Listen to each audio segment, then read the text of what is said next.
Anybody who has ever played video games before has inevitably experienced frustration. Funny thing is, playing games is something that we decide to do. Usually things that are frustrating are things that we typically choose to not happen. Stepping on something you didn't see, that's frustrating. Realizing there's no more ice cream in the freezer, that's frustrating. So, why do some people insist on playing through the Turbo Tunnel and Battletoads over and over if all they're doing is getting frustrated? Well, sometimes it's not the entire game that frustrates us, but just certain parts or aspects. Or maybe the frustration is worth it because of the immense satisfaction it leads to. You think I wasn't feeling good the first time I beat the Turbo Tunnel, but is it just relief or is it actually genuine enjoyment? Well, I think it can be a little bit of both, and how much can vary depending on the person. How much frustration you're willing to tolerate is up to you, but I would suggest trying to reduce frustration in all cases because I tend to find people don't play as well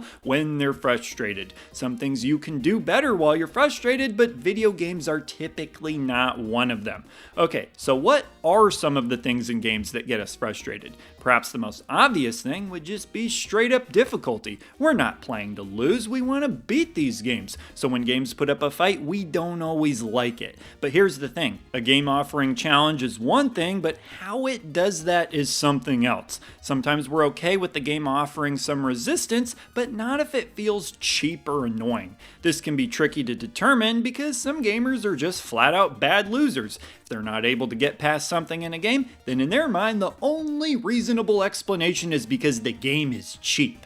That being said, there are some things I've noticed gamers will agree on when it comes to annoying stuff. For example, the good old kickback you'll find in older games and especially certain NES games. I know that video games aren't supposed to be realistic, but come on, you get tapped by an enemy and you fly back like you got kicked by a horse. As a mechanic, it makes you have to be more aware of your positioning, which seems fair to me, but I think the reason why it irritates people so much is because they've got a nice health bar with plenty of bars left on it that all goes to waste once you fall into a pit of death. Then there's the enemies with annoying patterns. Castlevania has a lot of those too. Spastic movement, unpredictable patterns. You ever try to kill a fly with anything other than a fly swatter?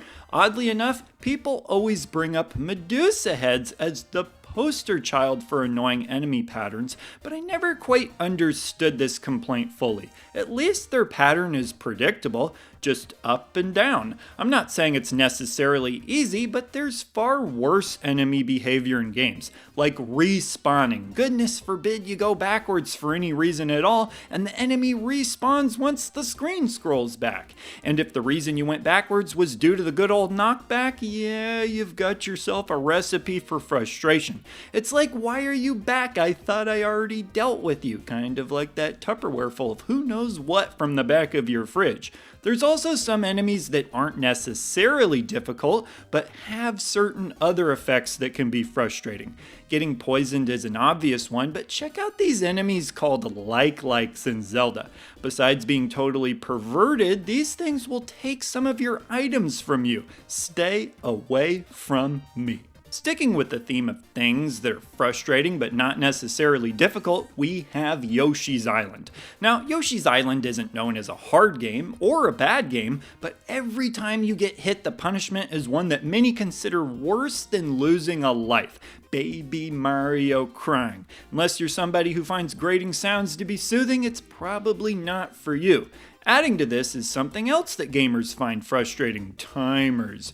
For some gamers, nothing is more stressful than the pressure of time working against you. It's like, what am I doing? Trying to get to work on time or play a video game? If we want to sweeten the deal even further, how about a timer in a water section? Sonic has you covered here, my friend.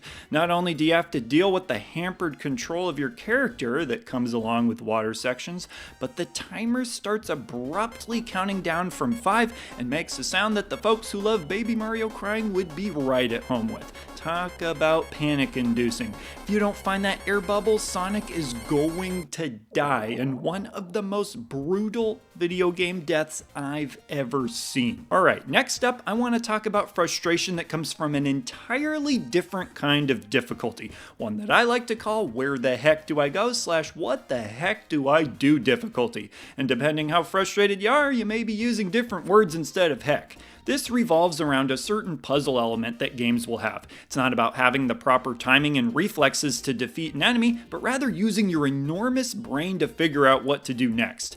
I can't tell you how many times I've been playing a game where I'll get stuck to the point that I think I've thought of everything. There's no solution. I must have either run into a glitch or the game is broken. Finally, I reach a breaking point, look up how to pass it, and immediately feel like the solution was totally obvious and I'm the biggest idiot in the world for not thinking of it. Then I think, well, whatever, I'm not going to get stuck again. And sure enough, 10 minutes later, I get stuck again and go through the exact same thought process. Talk about playing mind games with yourself. Speaking of which, how about games that frustrate you because you've heard how good they are, but just can't seem to get into them? Is there something wrong with you? Is there something wrong with everybody else? All you know is that you can't see the appeal of the game, and that's frustrating. The more time you put into the game without enjoying it, the more frustrated you get. This is especially the case when it's a game that you feel you would like. On paper, it checks all the boxes, but when it comes to playing it, something is just not clicking. In a similar fashion, there are also games that are frustrating because they're supposed to be easy, but for whatever reason, they are kicking your butt. Everybody has at least one game like this. Mine is probably Yoshi's Island. I feel I get hit way too much. And then we have the games that aren't necessarily frustrating because of what you're playing, but more so because of who you're playing the game with. Are you still friends with anybody who ever stole a star from you in Mario Party, even though the computer characters had more stars than you? Forget it. Then there are fighting games. Shocking as it would seem, some of the games most conducive to having people fight with each other in real life would be fighting video games. It's 1 versus 1 and you can't both win, leaving whoever the loser is in a good position to be frustrated. In fact, I remember as a kid specifically avoiding playing 1 versus 1 fighting games against any of my friends because it seemed to always end with somebody being pissed off. Also, while we're talking about fighting games, I should mention that I know a lot of people find the movesets to be incredibly frustrating. A lot of the special moves require input combinations that can be tricky to pull off, and especially in the heat of battle where you can't really afford to be trying to figure it out.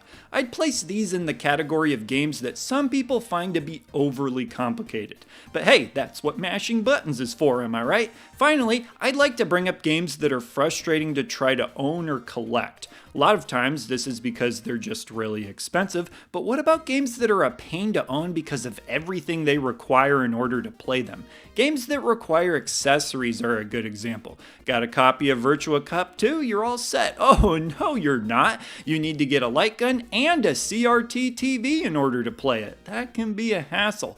I think more people would play light gun games if there wasn't so much required to play them, and that's a shame. You can still play them without a light gun, but you can also go to the bathroom without any toilet paper. It's just not the authentic experience without it. But whatever it is that frustrates you when it comes to games, I think the important thing is to just remember that at the end of the day, these are just games.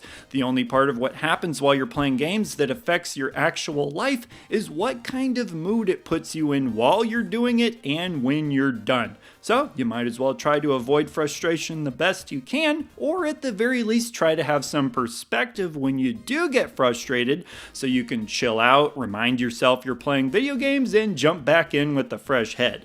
But with all of that said, I do want to hear what some of the things are that frustrate all of you. There are so many things that you could all bring up, and I would imagine some of them will be pretty funny to read. So with that, leave your comments and I will see ya in the next video. He's the retro bird, yeah, and he's talking about video games. He's the retro